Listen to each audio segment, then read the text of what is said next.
안녕하세요. 이번 시간에는 한국사 교과서 159페이지, 한국사 교과서 159페이지 무단 통치와 수탈 체제의 확립 두 번째 시간입니다. 자, 지난 시간에 우리는 일제가 조선인에 대해서, 한국인에 대해서 어떤 마음으로 통치를 하려고 했는가, 총과 칼로 위협하려고 했다. 즉 무단 통치를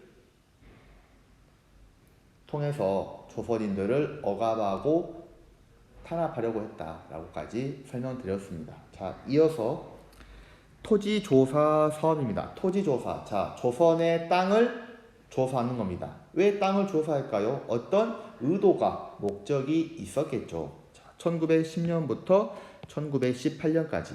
자, 식민지 수탈의 토대가 되었습니다. 그냥 일본이 좋은 의도로 조선의 토지를 조사하지는 않았겠죠. 어떤 내용인지 한번 봅시다. 일제의 토지조사 사업은 전국의 토지 소유권을 확인해서 전국의 토지 소유권. 자, 그 땅 누구 거냐? 그 땅 주인이 누구냐? 이것을 확인하는 겁니다. 그런데 일본이 아주 그 절차를 복잡하게 했어요. 귀찮게 했습니다. 몇 번에 걸쳐서 엄청 꼼꼼하게 준비해야지만 인정해줬어요. 그러다 보니까 대부분의 사람들은 어떻게 생각했냐? 일본이 하라는 대로 했겠지만, 아니 내 땅 가지고 내가 왜 굳이 신고할 필요 있냐, 허락받을 필요 있냐, 내 땅이다, 난 하지 않겠다 라고 하는 사람들도 있고, 몇 번 해보다가 귀찮은 겁니다. 싫은 겁니다. 계속 트집 잡으니까 에이 안해 이렇게 흐지부지 넘어가 버렸던 것들도 많아요. 그래서 토지 소유권을 인정받으려면 정해진 기간 내에 신고해야 했는데, 자, 복잡한 절차나 서류 미비 등으로 기한 내에 신고하지 못해서 소유권을 잃는 경우가 많았다. 다시 말하면 일본의 의도는 뭐다? 토지조사 사업을 명목으로 조선의 땅을 빼앗아 가기 위한 하나의 방책이었던 겁니다. 그래서 어떤 목적이냐? 식민지 지배에 필요한 돈을 확보하고 일본 사람들이 쉽게 토지를 차지할 수 있도록 하기 위해 시작했다. 무슨 말이냐? 자, 총독부가 토지조사 사업을 통해서 엄청 자격과 요건을 까다롭게 해가지고 조선 사람들이 땅을 포기하게끔 만들어요. 그 말은 그럼 이제 주인이 없는 땅이 되어버리는 거죠. 그 땅을 총독부가 가지고 있습니다. 그런 상황에서 이제 본토에 일본에 있는 일본인들을 조선으로 이주시키는 거죠. 다시 이야기하면 일본에서 그렇게 힘이 없고 평범하고 또 나쁜 일들 많이 했던 사람들을 조선으로 강제 또는 이주시켜가지고 적응할 수 있도록 땅을 주는 겁니다. 싸게. 그러다 보니까 말 그대로 일본에서는 망나니로 살았는데 이제는 조선에서 땅 주인이 돼서 떵떵거리며 살 수 있었던 겁니다. 더욱더 일본에 충성하게 되겠죠. 토지조사 결과 총독부는 지세 수입이 크게 늘었고 땅에 대한 세금에 대해서 수입이 늘었다. 그 다음에 미신고 토지나 국유지, 공유지를 차지했다. 그 다음 동양척식 주식회사, 아주 나쁜 회사입니다. 조선 빨대 꽂기 위해서 세운 회사예요. 동양척식 주식회사, 식민지 경제 수탈의 상징이죠. 동양척식 주식회사. 일본이 토지와 자원을 수탈할 목적으로 설립한 국책회사다. 국책회사, 총독부가 세운 회사다. 농민들을 가혹하게 착취했다. 정말 화가 나는, 정말 듣기도 싫은 이름입니다. 동양척식 주식회사. 자, 일본인은 총독부가 차지한 땅을 헐값에 넘겨받거나 농민들의 어려운 처지를 이용해서 땅을 대량으로 사들였다. 푼돈 주고 땅을 거의 빼앗다시피 해버린 겁니다. 반면에 한국 농민 중에서는 소장농으로 전락했다. 자, 생각해보세요. 한순간에 원래 내 땅의 주인이었는데 내 땅의 주인이었는데 내가 신고하지 않았다고 일본이 내 땅을 뺏어가 버렸네. 다시 이야기하면 이제는 내가 땅 주인에서 먹고 살아야 되니까 그 땅을 농사짓는 소장농으로 전락해버리는 경우도 많았습니다. 또 하나, 옛날부터 소장농으로 이렇게 연명하고 살았었는데 이제 일본이 땅을 자기네들 소유로 가져가 버리니까 이제 일본하고 이야기를 해야 하는 위치에 있었던 거죠. 자, 지주의 소유권만 인정되고 농민의 경작권 등 관습적인 권리는 보호되지 않았다. 무슨 말이냐? 아까 얘기했던 것처럼 자, 땅을 빼앗은 것까지는 이해하는데 그 땅에 대해서 농사를 짓고 있었던 기존의 농민들까지 보호해 주지는 않았다. 이렇게 이해하시면 됩니다. 그러다 보니까 소장농은 경작권을 잃고 고율의 소장농 등 불리한 조건으로 지주와 계약했다.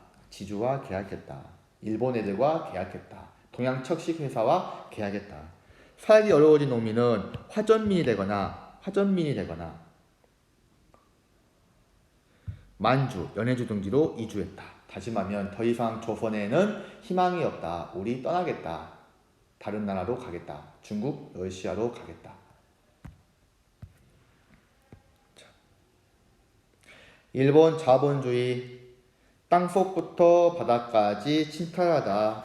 진짜 빨대 안 꽂은 데가 없네요. 일제는 효율적인 식민지 경제 수탈을 위해 한국인의 자본 축적과 공업 발전을 억제하는 여러 법령을 제정했다. 먼저 회사령을 공포했다. 회사령. 자, 회사를 설립할 때는 총독의 허가를 받게 했습니다. 그 말은 허가 안 해주면 회사 설립 못해요. 보통 신고제입니다. 나 기업 하나 세울게요. 나 가게 하나 차릴게요. 라고 보통 일반적으로 구청에다가 시청에다가 신고하는 거예요. 신고. 뭐뭐 할게요. 라고 알리는 건데 이 신고제를 허가제로 바뀌었다. 그 말은 이제 내가 너를 통제하겠다 이 말입니다. 내 말 안 들으면 너 허가 안 해줘. 허가 안 해주면 너 회사 못 차려. 이렇게 되는 거죠. 총독의 명령만으로 기업을 해산할 수 있다. 자, 법으로 해산시키는 게 아니라 말로, 명령으로 야, A 회사 너희 이제 해산해. 너희 이제 그만 장사해. 명령만으로 기업을 해산시켜 버리는 겁니다. 이에 따라서 한국인에게는 주로 소규모의 제조업, 매매업 등이 허용됐다. 다시 말하면 정말 돈 되는 것들은 다 일본 놈들이 가져가 버리고 우리 한국인에게는 소규모의 조그마한 물건, 아주 값싼 물건을 만드는 것, 정말 기초적인 생활을 하는 것들을 만드는 것들, 그 다음에 매매업, 사고 파는 것들, 다시 말하면 돈 얼마 안 되는 것들만 허용해주고 정말 돈 되는 것, 값비싼 것들은 다 일본이 다 가져갔다, 차지했다 라고 이해하시면 돼요. 어업령, 광업령, 은행령 등의 법령을 제정했다. 그래서 경제활동을 허가제로 전환했다.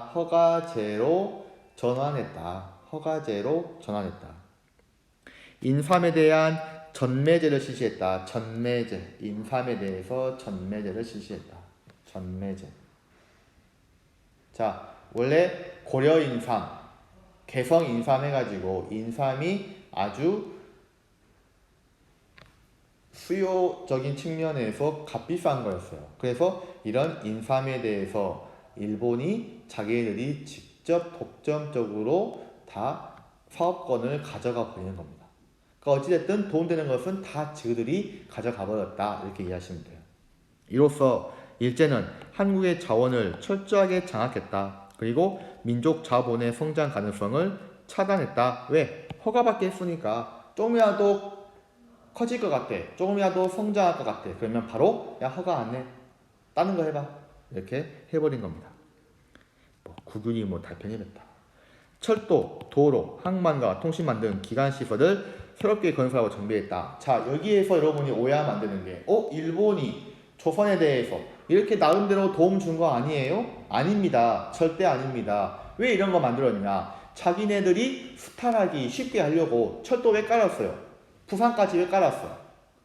부산까지 철도를 통해서 말 그대로 수탈해온 것들을 일본 본토로 가져가기 쉽게 하기 위해서 개발한 겁니다. 절대 조선을 위해서, 한국을 위해서 개발해준 것이 아니에요. 일본 자기네들이 식민지 수탈을 원활하게 하기 위해서 만든 것들입니다. 그래서 부산, 군산 이런 항구들이 발전하고 발달했던 겁니다. 좋은 의도로 절대 해주지 않았어. 착각하면 안 돼. 오해하면 안 돼.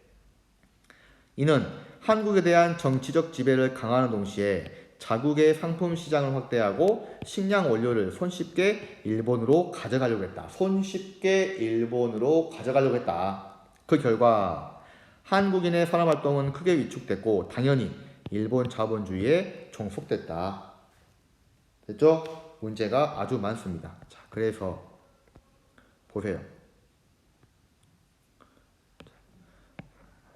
북한 지역에가 광물 자원, 지하 자원이 아주 많습니다. 그래서 인천, 군산, 목포, 부산, 원산 이런 항구들을 개발했어. 왜? 자, 인천에서 배 타고 어디? 일본으로. 군산에서 배 타고 일본으로. 목포에서 배 타고 일본으로. 철도를 통해서 이렇게 다 이어집니다. 부산에서 일본으로. 우리를 위해서? 아니, 지그들 위해서. 됐죠? 자, 오늘 수업 듣느라고 고생 많았습니다.